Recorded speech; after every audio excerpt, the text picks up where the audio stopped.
ನೀವು ಹೇಳ್ತಾನೆ ಇದ್ರಿ ಇವೆಲ್ಲ ಲೋಕಸಭಾ ಚುನಾವಣೆ ಆಗುವವರೆಗೂ ಮಾತ್ರ ಈ ಗ್ಯಾರಂಟಿಗಳು ಅಂತ. ಅದು ನಿಜ ಆಗ್ತಾ ಇದೆ ಸರ್? ಈಗ ನೋಡಿ, ಗ್ಯಾರಂಟಿಗಳ ಬಗ್ಗೆ ಆಡಳಿತ ಪಕ್ಷದಲ್ಲಿ ಏನೆಲ್ಲ ಗೊಂದಲ ನಡೀತಾ ಇದೆ, ಅದಕ್ಕೆ ಆಡಳಿತ ಪಕ್ಷದವರು ಉತ್ತರ ಕೊಡಬೇಕು. ನಾವು ಅದ್ರ ಮೇಲೆ ಏನು ಕಮೆಂಟ್ ಮಾಡೋದಿಲ್ಲ.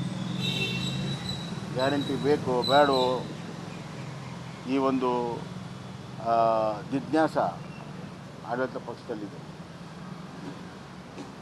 ಅದು ಒಂದೇ ಒಂದು ಮಾತು ಅದರಲ್ಲಿ ಭಾಳ ಸ್ಪಷ್ಟವಾಗಿರುವಂಥದ್ದು ಏನು ಅಂತಂದರೆ, ಈ ಗ್ಯಾರಂಟಿಗಳು ಕೇವಲ ರಾಜಕೀಯ ಲಾಭಕ್ಕಾಗಿ ಅವ್ರು ಮಾಡಿದ್ರು ಅನ್ನುವಂಥದ್ದು ಈ ಚರ್ಚೆ ನಡೆದಿದೆ. ನಮಗೇನು ಲಾಭ ಕೊಟ್ಟಿಲ್ಲ ಗ್ಯಾರಂಟಿಗಳು ಲೋಕಸಭಾದಲ್ಲಿ ಅನ್ನುವಂಥ ಚರ್ಚೆ ನಡೆದಿದೆ. ಚುನಾವಣೆಯ ರಾಜಕೀಯ ಸಲುವಾಗಿ ಮಾಡಿದ್ರು ಅನ್ನುವಂಥದ್ದು ಈ ಚರ್ಚೆಯಿಂದ ಹೊರಬಿದ್ದಿದೆ ಅಂತ ಇಷ್ಟ ಹೇಳಕ್ಕೆ.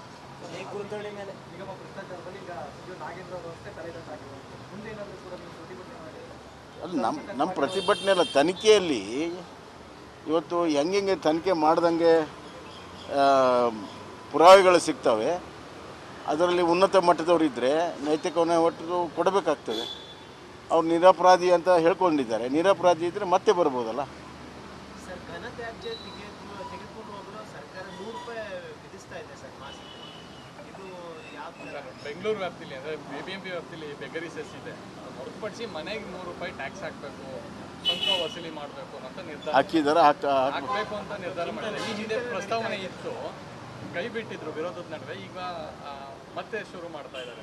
ನೋಡಿ, ಘನತ್ಯಾಜ್ಯ ವಸ್ತುವಲ್ಲಿ ಮೊದಲಿಂದನೂ ಕೂಡ ಬೆಂಗಳೂರಿನಲ್ಲಿ ವ್ಯವಸ್ಥೆ ಕೆಟ್ಟೋಗಿದೆ, ಎಡವಿದೆ. ಮತ್ತು ಘನತ್ಯಾಜ್ಯ ವಸ್ತು ಅದನ್ನು ನಿರ್ವಹಣೆಯಲ್ಲಿ ದುಡ್ಡು ಮಾಡುವಂಥ ನಡಿ ಈಗ ಶುರು ಮಾಡೋಣ. ಕೇಸರಿಯಿಂದ ಮನೋಲ್ಲಾಸ ಮನಸ್ಸು ಮತ್ತೇರಿ ಕುಣಿದಾಡಿದೆ ನೋಡು, ಮನಸ್ಸು ಮತ್ತೇರಿ ಕುಣಿದಾಡಿದೆ ನೋಡು. ಕ್ಷಣ ಕ್ಷಣವೂ ಆಚರಿಸಿ ಕೇಸರಿ ಹಬ್ಬ. ವಿಮಲ್ ಬಾಯಲ್ಲಿ ಹೇಳಿ ಕೇಸರಿ. ಒಂದು ದಂಧೆಗಳು ಹಿಂದೆಲ್ಲ ನಡೆದಿದ್ದಾವೆ. ಎರಡನೇದಾಗಿ ಈ ರಾಜ್ಯ ಸರ್ಕಾರದಲ್ಲಿ ಹಣ ಇಲ್ಲ, BBMPಯಲ್ಲೂ ಹಣ ಇಲ್ಲ, ಸ್ಯಾಲ್ರಿ ಕೊಡೋಕ್ಕೆ ಹಣ ಇಲ್ಲ ಇಲ್ಲಿ BBMPಯಲ್ಲಿ. ಹೀಗಾಗಿ ಅವ್ರಿಗೆ ಕಸ ತೆಗೆಯೋದು ಕೂಡ ಭಾರ ಆಗಿದೆ ಅನಿಸುತ್ತೆ. ನಾನು BBMPಗೆ ಕಸ ತೆಗೆಯೋದು ಕೂಡ ಭಾರ ಆಗಿದೆ ಅಂತ ಅನಿಸ್ತಾ ಇದೆ. ಇದು ದುರ್ದೈವ. ಬೆಂಗಳೂರಿನ ನಾಗರಿಕರು ಯೋಚನೆ ಮಾಡಬೇಕು, ಎಂಥ ಸರ್ಕಾರ ತಂದಿದ್ದೇವೆ. ನಮ್ಮ ಕಸವನ್ನು ಎತ್ತುವಕ್ಕೆ ಸಾಧ್ಯ ಇಲ್ಲದಿರುವಂಥ ಒಂದು ಸರ್ಕಾರವನ್ನು ತಂದಿದ್ದೇವೆ ಅನ್ನುವಂಥದ್ದು ಬೆಂಗಳೂರು ನಾಗರಿಕರು ಚಿಂತನೆಯನ್ನು ಮಾಡಬೇಕು.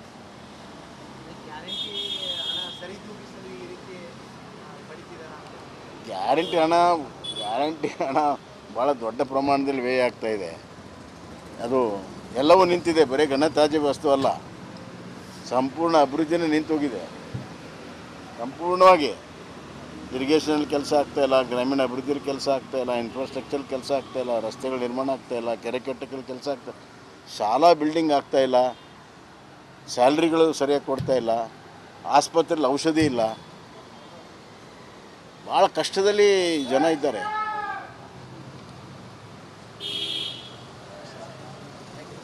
ಅಧೋಗತಿಗೆ ಹೋಗಿದೆ ಈ ರಾಜ್ಯ. ಇಷ್ಟೆಲ್ಲ ಆದರೂ ಏನಾಗಿಲ್ಲ ಅನ್ನೋ ರೀತಿಯಲ್ಲಿ ರಾಜ್ಯದ ಆಡಳಿತ ಮಾಡುವಂಥ ಮುಖ್ಯಮಂತ್ರಿಗಳು, ಉಪಮುಖ್ಯಮಂತ್ರಿಗಳು, ಸಚಿವ ಸಂಪುಟ ಸದಸ್ಯರು ಓಡಾಡ್ತಾ ಇದ್ದಾರೆ. ಸರ್, ಈಗ ನಿಮ್ಮ ಕ್ಷೇತ್ರಕ್ಕೆ ಯಾರು ಉತ್ತರಾಧಿಕಾರಿ ಅಂತ ಅದು ಪಕ್ಷ ತೀರ್ಮಾನ ಮಾಡುತ್ತೆ. ನಿಮ್ಮ ಕುಟುಂಬದಿಂದ ಯಾರಿಗಾದ್ರೂ ಟಿಕೆಟ್ ಕೊಡುತ್ತೆ? ನಮ್ಮದಂತೂ ಯಾವುದು ಪ್ರಪೋಸಲ್ ಇಲ್ಲ. ಕುಟುಂಬ ತೀರ್ಮಾನ ಮಾಡುತ್ತೆ. ಪಕ್ಷ ತೀರ್ಮಾನ ಮಾಡುತ್ತೆ. ಪಕ್ಷ ತೀರ್ಮಾನ. ನಿಮ್ಮ ಮಗನ ಹೆಸರು ಕೇಳಿ ಬರ್ತದೆ?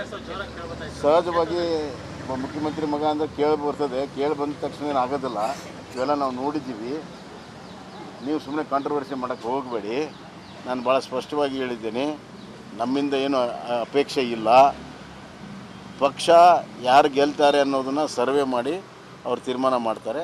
ಯಾರಿಗೇ ಕೊಟ್ಟರು, ಪಕ್ಷ ಯಾರಿಗೇ ಕೊಟ್ಟರು ಗೆಲ್ಲಿಸುವಂಥ ಕೆಲಸವನ್ನು ನಾನು ಮಾಡ್ತೀನಿ. ಉದಾಸಿಯವರ ಹೆಸರು ಕೇಳಿ ಬರ್ತಾ ಇದೆ ಸರ್, ಶಿವಕುಮಾರ್ ಉದಾಸಿ. ಅದು ಯಾರು ಪಕ್ಷ ಯಾರು ಕೊಡಲಿ, ಶಿವಕುಮಾರ್ ಉದಾಸಿ ಅವ್ರು ಕೊಡಲಿ ಅಥವಾ ಯಾರಾದರೂ ಕೊಡಿ, ಏನು ತಪ್ಪಿಲ್ಲಲ್ಲ. ಕ್ಷೇತ್ರ ಕೈ ಬಿಟ್ಟು ಹೋಗಲ್ವ ಸರ್? ಆತಂಕ ಸಹಜವಾಗಿ ಎಲ್ಲ ರಾಜಕಾರಣಿಗಳಿಗೂ ಏನು ನನಗೆ ಯಾವ ಆತಂಕ ಇಲ್ಲ. ಅದು ವಿಶೇಷವಾಗಿ ನನ್ನ ಕ್ಷೇತ್ರ. ನನ್ನ ಬಿಟ್ಟು ಎಲ್ಲೂ ಹೋಗಲ್ಲ.